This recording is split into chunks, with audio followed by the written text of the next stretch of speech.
Hello everyone. So now let us continue with the instruction decoder. Sorry, instruction decoder हो गया था पिछले video में. We will start with arithmetic and logic unit, but इसमें कुछ बताने जैसा नहीं है क्योंकि ऑलरेडी हमने डिटेल डिस्कशन कर लिया है पहले. नेक्स्ट है accumulator. Accumulator जो है it is a 8-bit register. Many time it is treated as a part of ALU. तो कभी कभी तो उसे हम ALU का पार्ट ही मान लेते हैं, बट वो अलग से जनरल पर्पस रजिस्टर की तरह भी एक्ट करता है. नेक्स्ट है स्टेटस रजिस्टर. स्टेटस रजिस्टर मतलब फ्लैग रजिस्टर. यहाँ पे हम आउटपुट का स्टेटस देख सकते हैं कि एग्जैक्टली जो आउटपुट है उसमें या तो पॉजिटिव नंबर है कि नेगेटिव नंबर है, या जीरो है उसके अंदर, या नंबर ओवरलोड हो चुका है, वगैरह वगैरह. तो ये सब जो भी चीज़ है वो हम स्टेटस रजिस्टर में ऑब्जर्व कर सकते हैं. नेक्स्ट है प्रोग्राम काउंटर. प्रोग्राम काउंटर जो है it's a 16-bit register. It contains the address of the next instruction to be executed. तो इंस्ट्रक्शन रजिस्टर में पहला बाइट है इंस्ट्रक्शन का, और प्रोग्राम काउंटर के अंदर जो नेक्स्ट इंस्ट्रक्शन एग्जीक्यूट होने वाला है उसका एड्रेस है, वो इंस्ट्रक्शन नहीं है. प्रोग्राम काउंटर के अंदर इंस्ट्रक्शन नहीं होते, इंस्ट्रक्शन जो एग्जीक्यूट होने वाला है इसके बाद उसका एड्रेस होता है. ठीक है, तो ये आपको ध्यान रखना है. नेक्स्ट है स्टैक पॉइंटर. तो एक मेमोरी होता है माइक्रो प्रोसेसर में स्टैक करके, तो उसके टॉप को जो पॉइंट करता है उसे हम स्टैक पॉइंटर बोलते हैं. तो एग्जैक्टली यही लिखा है यहाँ पे. नेक्स्ट है timing and control unit. Obviously ये जो यूनिट है ये पूरे माइक्रो प्रोसेसर को मैनेज करता है, मतलब बेसिकली कंट्रोल करता है. और उनके टाइमिंग पे, मतलब जो क्लॉक के फॉलिंग एज पे जाना है कि राइजिंग एज पे जाना है, लेवल ट्रिगर्ड है कि एज ट्रिगर्ड है, ये सब क्या होता है हम आगे देखेंगे. बट बेसिकली ये सब का मैनेजमेंट जो है वो टाइमिंग एंड कंट्रोल यूनिट करता है पूरे माइक्रो प्रोसेसर का. Okay, the next part is the control inputs and outputs. अब ये लास्ट के जो 3 टॉपिक्स है ये हम आगे करने वाले हैं, क्योंकि इसमें अभी समझाना बहुत मुश्किल है एग्जैक्टली ये किससे रिलेटेड है. बट 8085 में जब हम ये टॉपिक्स को देखेंगे तो एकदम क्लियरली समझेगा कि क्या चालू है. मैं आपको सिर्फ एक ऊपर ऊपर से एक आइडिया दे देता हूँ कि there is something called as instruction cycle. Instruction cycle का मतलब होता है कि बेसिकली एक इंस्ट्रक्शन कितने टाइम तक चल रहा है उसे इंस्ट्रक्शन साइकिल बोलते हैं.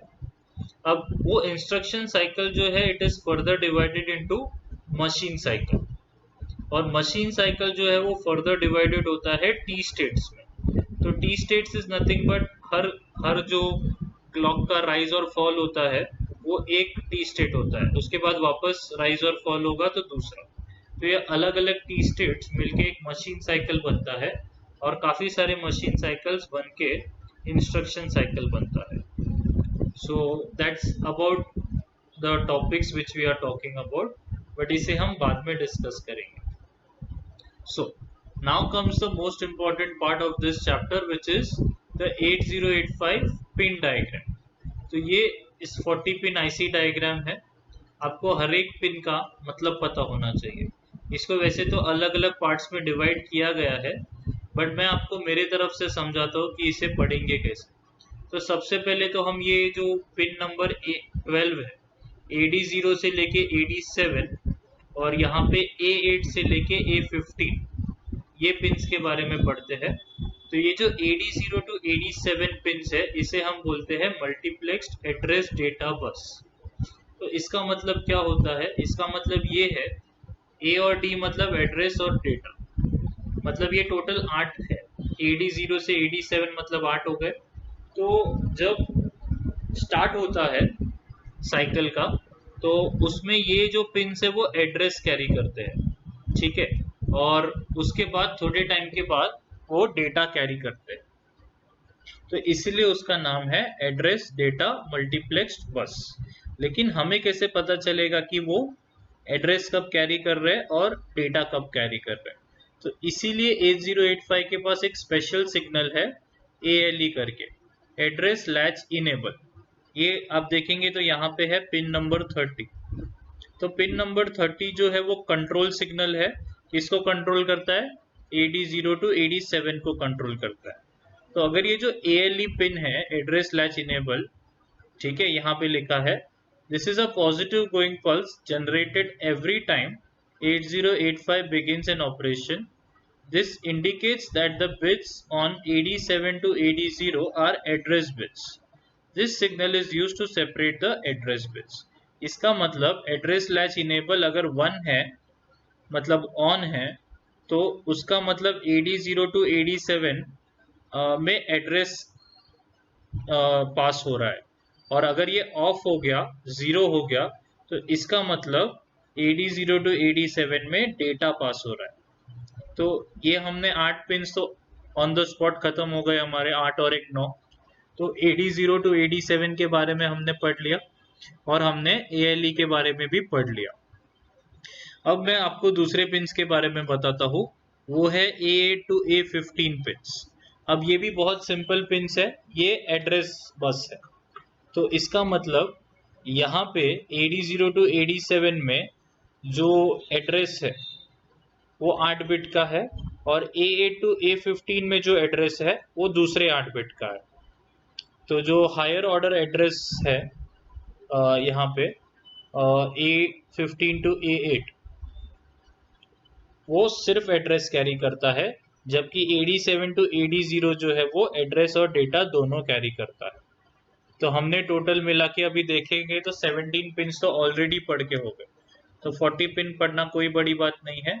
पहले जो 8 पिन्स है मान लेते हैं A8 टू A15, तो ये एड्रेस बसेस है, यहाँ पे एड्रेस बस को कनेक्ट किया जाता है, और यहाँ पे एड्रेस और डेटा का मल्टीप्लेक्स बस को कनेक्ट किया जाता है। अब ये जो पिन्स है ये बाई डायरेक्शनल है, और ये जो पिन्स है ये टुवर्ड्स द ये जो है वो माइक्रो प्रोसेसर से बाहर निकल रहे हैं, ठीक है। तो ये यूनिडायरेक्शनल है और वो जो है वो बाई डायरेक्शनल है, मतलब वो माइक्रो प्रोसेसर के अंदर भी आते हैं और माइक्रो प्रोसेसर से बाहर भी जाते हैं। Okay, moving on. यहाँ पे अगर आप देखें ये साइड पे ही, राइट साइड पे, ये तो लेफ्ट साइड का है, राइट साइड पे आप देखेंगे तो ये जो मल्टीप्लेक्स एड्रेस डेटा बस है वो बाई डायरेक्शनल है, जबकि ये जो हाई ऑर्डर बस है वो माइक्रो प्रोसेसर से बाहर जा रहा है। अब आगे बढ़ते हैं, पहले हम ये रीड बार राइट बार देख लेते हैं। तो रीड बार और राइट बार जो है, अगर यहाँ पे देखेंगे आप, तो रीड बार जो है वो आउटपुट पिन है और राइट बार जो है वो भी आउटपुट पिन, ठीक है। इसका मतलब 8085 यहाँ से बाहर कमांड देता है। अभी ये ऊपर बार का मतलब होता है एक्टिव लो पिन, मतलब ये 0 पे ऑन होता है और 1 पे ऑफ होता है, ये भी 0 पे ऑन होता है और 1 पे ऑफ होता है। तो रीड बार पिन का मतलब ये होता है कि जब वो 0 है, मतलब जब वो ऑन है, इसका मतलब माइक्रो प्रोसेसर जो है वो रीड कर रहा है डेटा। तो इसका मतलब जो भी डेटा बस पे डेटा अवेलेबल है उसको वो रीड कर रहा है। वो कहाँ से रीड कर रहा है? वो इनपुट आउटपुट डिवाइस से रीड कर सकता है या तो मेमोरी डिवाइस से रीड कर सकता है। अब ये कैसे पता चलेगा कि कहाँ से रीड कर रहा है? तो तभी आपको IO/M बार वाले पिन पे ध्यान देना पड़ेगा, वो है पिन नंबर 34। इसका मतलब ये होता है कि अगर ये 1 है तो IO डिवाइस से रीड, IO डिवाइस के साथ कनेक्शन चालू है, और अगर ये 0 है तो इसका मतलब माइक्रो प्रोसेसर का मेमोरी के साथ कनेक्शन चालू है।